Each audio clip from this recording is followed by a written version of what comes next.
Oh hello! Do you fancy painting some simple glowing goop? Well, here's what you'll need.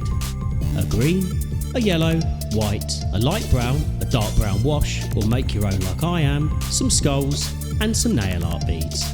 I like to apply mine with a pin and a little blob of white tack, dipping the flat side gently in some glue.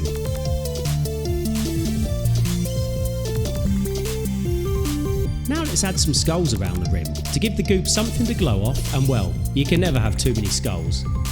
Prep done, let's base coat everything in white, and don't be too careful, we want plenty of spilt goop around that rim.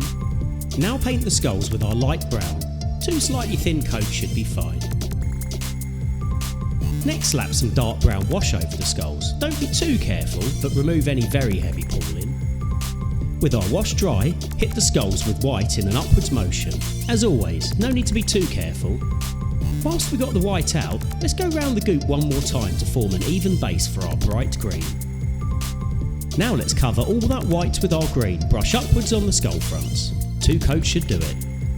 With a very watered down 50-50 mix of our green and yellow, brush upwards on each bubble, avoiding the bottom third.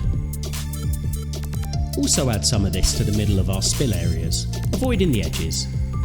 With a very watered down mix of just yellow, brush upwards again on the bubbles, this time from halfway up. Okay folks, apologies, I've told a slight fib.